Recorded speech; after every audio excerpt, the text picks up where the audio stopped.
대통령님이 모두 말씀해 주십니다.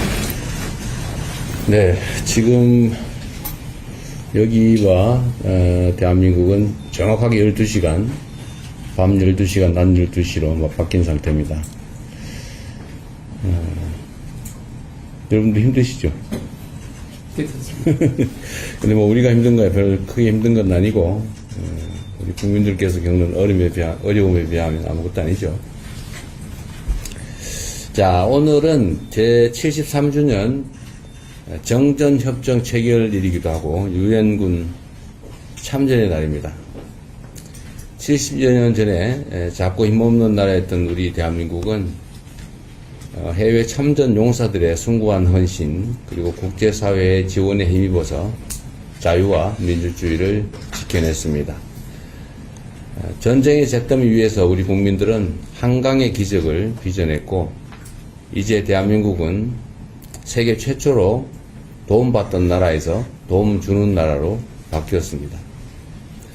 글로벌 핵심 강국으로 성장한 대한민국은 이제 인류 문명의 새로운 전환점이 될 인공지능 혁명의 최첨단에 서 있습니다. 그리고 이번 샌프란시스코 인공지능 선언은 우리 대한민국이 인공지능 시대를 이끄는 대체 불가한 선도자로 도약하겠다라는 국가적인 출사표입니다. 특히 초대규모의 공급, 투자 협력 등을 통해 글로벌 빅테크와의 파트너십을 인공지능 동맹 수준으로 격상했고 세계적인 벤처 캐피털과의 협력 기반도 더욱 강화하기로 했습니다. 정부는 이런 성과들이 우리 경제의 더 큰 도약과 국민 삶의 실질적 개선으로 이어질 수 있도록 후속 조치에 만전을 기해 주시기 바랍니다.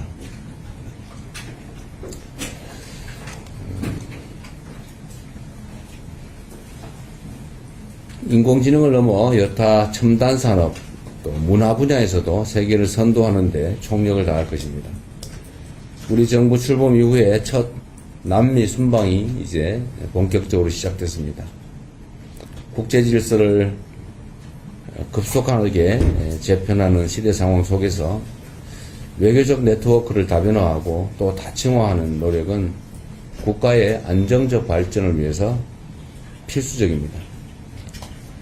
남미는 엄청난 인구 또 풍부한 자원을 갖춘 곳으로 외교의 지평을 한층 더 넓히는 데 있어서 가장 필요한 지역 중에 하나입니다. 이번 남미 순방을 통해서 글로벌 사우스 외교를 더욱 강화하고 글로벌 핵심 국가로서의 위상과 역할을 더욱 단단하게 다지도록 하겠습니다. 1분기에 이어서 2분기 성장률도 거의 4%에 가까운 3.7%를 기록했습니다. 실질 국내 총소득 증가도 38년 만에 최고치인 15.6% 정도를 나타내고 있습니다.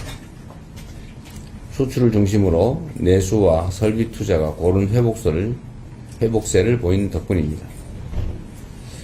다만 이러한 경이적인 숫자들의 이면에는 청년 고용 부진과 중소기업의 높은 대출 연체율 같은 그런 어두운 그림자도 있습니다. 만일에 성장의 과실이 일부 계층과 부문에만 집중되면 경제적 불균형이 심해질 것이고 결국 어렵게 살아가는 경제도 다시 식을 수밖에 없습니다. 윗목과 아랫목이 고루 따뜻해야 방 안의 온도가 오래 유지되는 것처럼 지속 가능한 경제 발전을 위해서는 성장의 온기가 널리 퍼지도록 정부가 노력해야 합니다. 기업들이 청년들의 신규 고용에 적극 나서고 또 풍부한 유동성이 골목상권과 중소기업으로도 흐를 수 있도록 재정, 조세, 금융 등을 총망라한 정책 집행에 속도를 내야 되겠습니다. 하반기 경제 성장 전략으로 마련된 관련 대책들을 차질 없이 신속하게 집행해 주시기 바랍니다. 중동 지역 상황이 다시 불안정해지면서 국제 유가가 출렁이고 있습니다. 유가 유동성이 유가 변동성이 당분간 이어질 가능성이 큰 만큼 국내 물가에 미칠 영향을 최소화하기 위한 선제적 노력을 빠르게 기울여야 되겠습니다.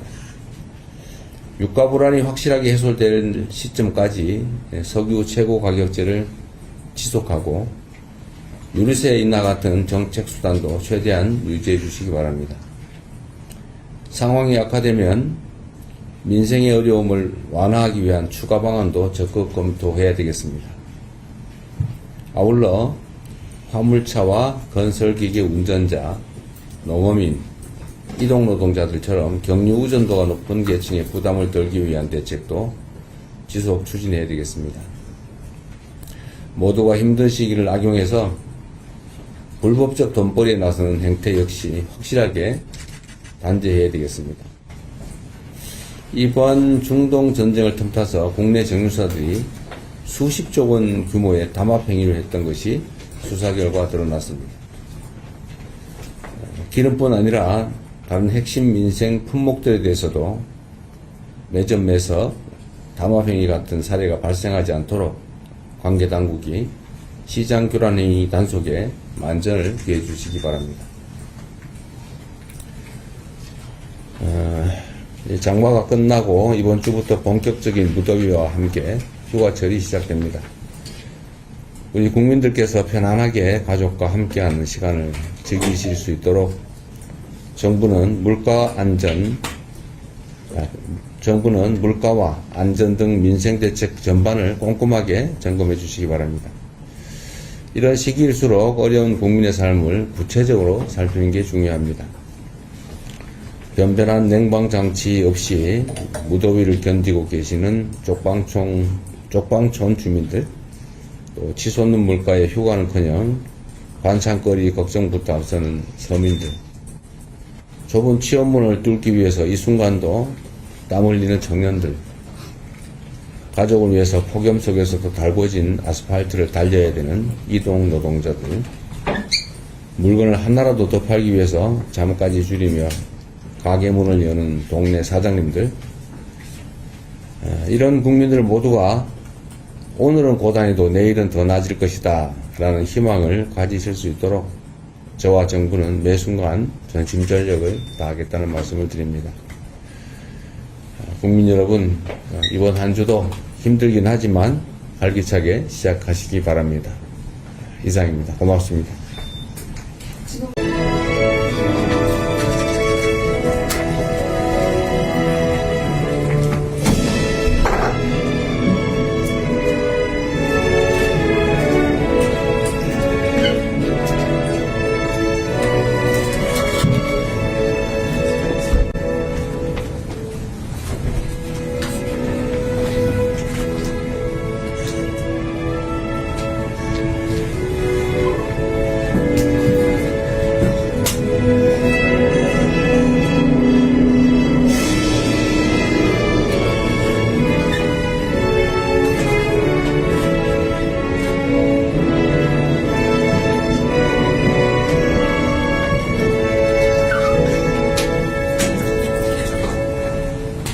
바로 모두 자리에 앉아주시기 바랍니다.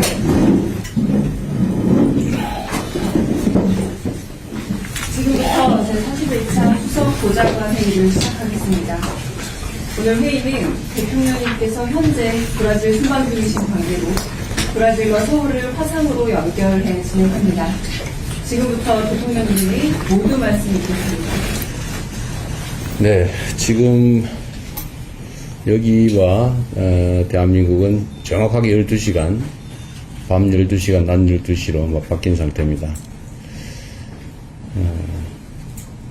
여러분도 힘드시죠? 근데 우리가 힘든 거야 별로 크게 힘든 건 아니고, 우리 국민들께서 겪는 어려움에 비하면 아무것도 아니죠. 자, 오늘은 제73주년 정전협정 체결일이기도 하고 유엔군 참전의 날입니다. 70여 년 전에 작고 힘없는 나라였던 우리 대한민국은 해외 참전 용사들의 숭고한 헌신 그리고 국제사회의 지원에 힘입어서 자유와 민주주의를 지켜냈습니다. 전쟁의 잿더미 위에서 우리 국민들은 한강의 기적을 빚어냈고 이제 대한민국은 세계 최초로 도움받던 나라에서 도움 주는 나라로 바뀌었습니다. 글로벌 핵심 강국으로 성장한 대한민국은 이제 인류 문명의 새로운 전환점이 될 인공지능 혁명의 최첨단에 서 있습니다. 그리고 이번 샌프란시스코 인공지능 선언은 우리 대한민국이 인공지능 시대를 이끄는 대체 불가한 선도자로 도약하겠다라는 국가적인 출사표입니다. 특히 초대규모의 공급, 투자 협력 등을 통해 글로벌 빅테크와의 파트너십을 인공지능 동맹 수준으로 격상했고, 세계적인 벤처 캐피털과의 협력 기반도 더욱 강화하기로 했습니다. 정부는 이런 성과들이 우리 경제의 더 큰 도약과 국민 삶의 실질적 개선으로 이어질 수 있도록 후속 조치에 만전을 기해 주시기 바랍니다.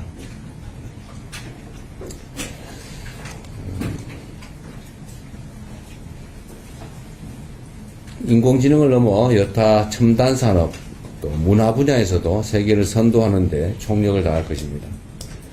우리 정부 출범 이후에 첫 남미 순방이 이제 본격적으로 시작됐습니다.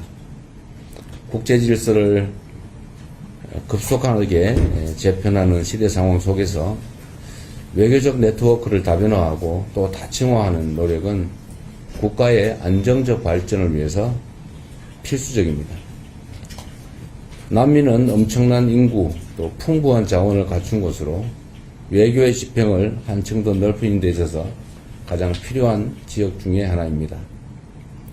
이번 남미 순방을 통해서 글로벌 사우스 외교를 더욱 강화하고 글로벌 핵심 국가로서의 위상과 역할을 더욱 단단하게 다지도록 하겠습니다. 1분기에 이어서 2분기 성장률도 거의 4%에 가까운 3.7%를 기록했습니다. 실질 국내 총소득 증가도 38년 만에 최고치인 15.6% 정도를 나타내고 있습니다. 수출을 중심으로 내수와 설비 투자가 고른 회복세를 보이는 덕분입니다.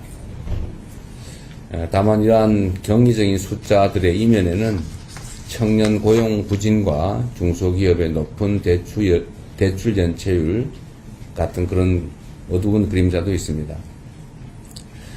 만일에 성장의 과실이 일부 계층과 부문에만 집중되면 경제적 불균형이 심해질 것이고 결국 어렵게 살아가는 경제도 다시 식을 수밖에 없습니다. 윗목과 아랫목이 고루 따뜻해야 방 안의 온도가 오래 유지되는 것처럼 지속 가능한 경제 발전을 위해서는 성장의 온기가 널리 퍼지도록 정부가 노력해야 합니다. 기업들이 청년들의 신규 고용에 적극 나서고 또 풍부한 유동성이 골목 상권과 중소기업으로도 흐를 수 있도록 재정, 조세, 금융 등을 총망라한 정책 집행에 속도를 내야 되겠습니다. 하반기 경제 성장 전략으로 마련된 관련 대책들을 차질 없이 신속하게 집행해 주시기 바랍니다. 중동 지역 상황이 다시 불안정해지면서 국제 유가가 출렁이고 있습니다. 유가 유동성이 유가 변동성이 당분간 이어질 가능성이 큰 만큼 국내 물가에 미칠 영향을 최소화하기 위한 선제적 노력을 빠르게 기울여야 되겠습니다. 유가 불안이 확실하게 해소될 시점까지 석유 최고 가격제를 지속하고 유류세 인하 같은 정책 수단도 최대한 유지해 주시기 바랍니다. 상황이 악화되면 민생의 어려움을 완화하기 위한 추가 방안도 적극 검토해야 되겠습니다. 아울러 화물차와 건설기계 운전자, 농어민, 이동노동자들처럼 경유 의존도가 높은 계층의 부담을 덜기 위한 대책도 지속 추진해야 되겠습니다. 모두가 힘든 시기를 악용해서 불법적 돈벌이에 나서는 행태 역시 확실하게 단죄해야 되겠습니다. 이번 중동 전쟁을 틈타서 국내 정유사들이 수십조 원 규모의 담합 행위를 했던 것이 수사 결과 드러났습니다. 기름뿐 아니라 다른 핵심 민생 품목들에 대해서도 매점 매서 담합행위 같은 사례가 발생하지 않도록 관계당국이 시장교란행위 단속에 만전을 기해 주시기 바랍니다. 장마가 끝나고 이번 주부터 본격적인 무더위와 함께 휴가철이 시작됩니다. 우리 국민들께서 편안하게 가족과 함께하는 시간을 즐기실 수 있도록 정부는 물가와 안전 등 민생대책 전반을 꼼꼼하게 점검해 주시기 바랍니다. 이런 시기일수록 어려운 국민의 삶을 구체적으로 살피는 게 중요합니다. 변변한 냉방장치 없이 무더위를 견디고 계시는 쪽방촌 주민들, 또 치솟는 물가에 휴가는커녕 반찬거리 걱정부터 앞서는 서민들, 좁은 취업문을 뚫기 위해서 이 순간도 땀 흘리는 청년들, 가족을 위해서 폭염 속에서도 달궈진 아스팔트를 달려야 되는 이동 노동자들, 물건을 하나라도 더 팔기 위해서 잠까지 줄이며 가게 문을 여는 동네 사장님들, 이런 국민들 모두가 오늘은 고단해도 내일은 더 나아질 것이다 라는 희망을 가지실 수 있도록 저와 정부는 매 순간 전심전력을 다하겠다는 말씀을 드립니다. 국민 여러분, 이번 한 주도 힘들긴 하지만 활기차게 시작하시기 바랍니다. 이상입니다. 고맙습니다.